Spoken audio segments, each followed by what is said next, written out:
विरोध का ही परिणाम था कि सरकार तीसरी बार झुकी। किसान आंदोलन में भी आपने जिद की थी।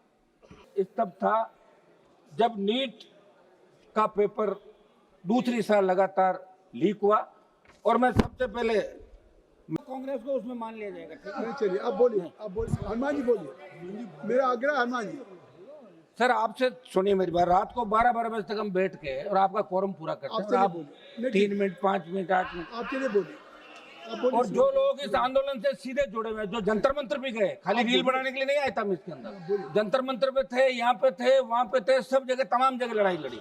तो आपको कम से कम जो नौजवान नेता सड़क से लेकर सदन तक लड़ता है उसको टाइम देना चाहिए। आपसे हम उम्मीद करते हैं कि आप एक दिन के मुख्यमंत्री रहे थे, तब आपने अच्छी व्यवस्था कराई उत्तर प्रदेश में। सर और मूवी आई थी ना, नायक मूवी, अरे आप नायक मूवी जो आप पे बनी थी। हाँ सर, आप बोले तो आप चालू करना है साहब, आप पहले डिस्टर्ब करते थे। सबसे पहले मैं धन्यवाद दूंगा आपको सर। ये लोक परीक्षा संशोधन विधेयक 2026 की जो चर्चा हो रही है, पूरा देश इस तब था जब नीट का पेपर दूसरी साल लगातार लीक हुआ और मैं सबसे पहले मेरे उन 20 छोटे भाइयों को बहनों को श्रद्धांजलि अर्पित करूंगा जिन्होंने नीट पेपर लीक की वजह से आत्महत्या की। इस सिस्टम को ठीक करने के लिए हम सबकी जवाबदेही है, लेकिन इन बच्चों ने अपने आप जंतर मंतर पे बिना किसी पार्टी के झंडे के, बिना किसी नेताओं का आशीर्वाद के एक हिंदुस्तान को बदलने का प्रयास किया। मैं स्वयं मौके पर गया था सभापति जी, राजस्थान के अंदर भी बहुत से प्रदर्शन हुए और पेपर लीक की घटनाएं चाहे किसी भी सरकार के समय रही, चाहे किसी भी राज्य के अंदर रही, हम सबकी जिम्मेदारी बनती है कि पेपर लीक नहीं होने चाहिए। आजाद भारत के अंदर जो बच्चा 10th 12th और कॉलेज की डिग्री लेता है, मैं यूनिवर्सिटी का देख रहा हूँ सभापति जी, बच्चे जब पढ़ते हैं उनको पूछो आप क्या पढ़ोगे, कहता डॉक्टर, इंजीनियर, IAS, RS, जो भी जिस स्टेट की सर्विस होती है। लेकिन दुर्भाग्य से उन बच्चों को पेपर लीक की घटनाओं का सामना करना पड़ रहा है। मैं उस प्रांत से आता हूं जहां सबसे ज्यादा पेपर लीक की घटनाएं राजस्थान के अंदर हो रही, चाहे कांग्रेस की सरकार रही, उससे पहले चाहे बीजेपी की सरकार रही और अब चाहे सरकार रही।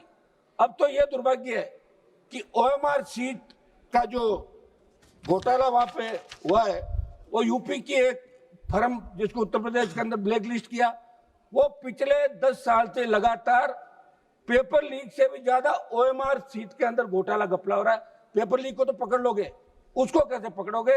ये राजस्थान के अंदर उस कंपनी को ठेका दिया जो उत्तर प्रदेश के अंदर ब्लैक लिस्ट थी। तो ये कौन दे रहा है, ये काम कौन कर रहा है, इसकी जांच भी होनी चाहिए। सभापति जी, नीट के आयोजन से पहले CBSE इसका करती थी, नेशनल टेस्टिंग एजेंसी को आपने दिया। इनके अधिकतर जो काम कर रहे हैं वो संविदा के अंदर।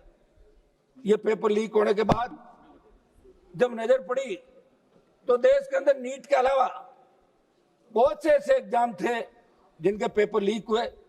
UPSC पे बहुत बड़ा भरोसा देश का छात्र करता है, लेकिन अब तो लगता है अगर यही हालात बने रहे तो अगले पेपर लीक का अपन इंतजार करें कि UPSC का पेपर लीक कब हो।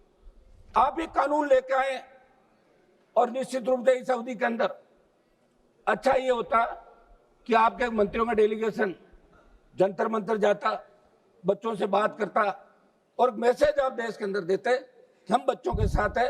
बच्चे चाहे किसी भी पार्टी के हैं, बच्चे हमारे।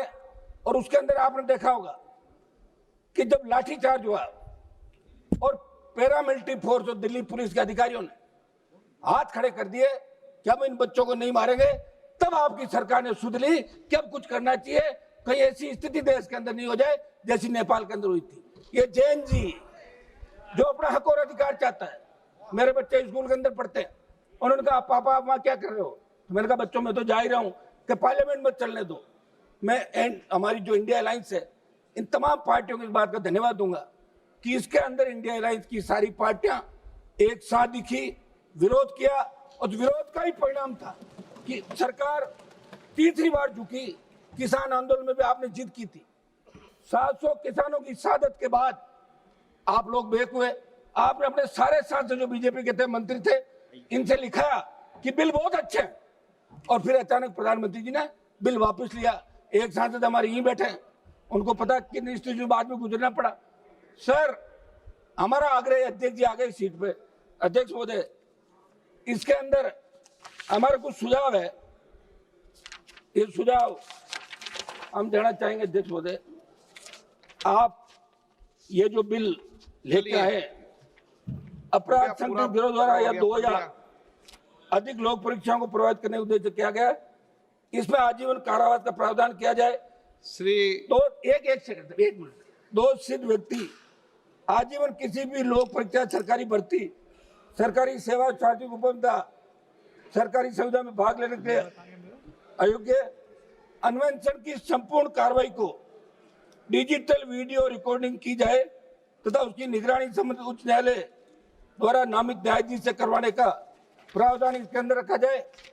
अध्यक्ष महोदय, एक हमारा आग्रह है कि पहले भी पेपर लीक के आरोपी जो पकड़े जाते थे उनको सजा का प्रावधान था, अब आपने इसमें सजा बढ़ाई, जुर्माना बढ़ाया, लेकिन जो पेपर लीक गिरोह है उसके लिए 10 करोड़ 1 करोड़ रुपए देना बड़ी बात नहीं है। मेरा आग्रह है कि ये जिस तरह मुलजिम पे रखा जाए कि वो सिद्ध करे कि वो दोषी नहीं है, ये कानून के अंदर होना चाहिए। और हमारा एक आग्रह ये है, हमारे डीजीपी साहब बैठे हैं, नार्को टेस्ट और पॉलीग्राफ ये किसी मुलजिम का करना होता है तो कोर्ट तय करेगा कि नार्को टेस्ट होगा कि नहीं होगा। आप कानून ही बना दो ना कि पेपर लीक के अंदर अगर पकड़ा जाएगा उसका नार्को पॉलीग्राफ पुलिस जब चाहे करवा सकती है। ये हम सुझाव इसके अंदर दे रहे, क्योंकि सर हमने वो स्थिति खुद देखी, राहुल गांधी जंतर मंतर पे गए, ये परिस्थितियां देखिए सर। और राजस्थान वो प्रांत जहाँ सबसे ज्यादा पेपर लीक हो रहा है, अध्यक्ष जी आप भी वहां से आते हैं तो सुध रहे हैं आप राजस्थान की और पूरे देश की। मेरा आग्रह है कि हम इसमें पॉलिटिकल माइलेज के लिए नहीं घूम रहे। हमने कई लोगों को देखा जो राहुल गांधी पॉलिटिकल जी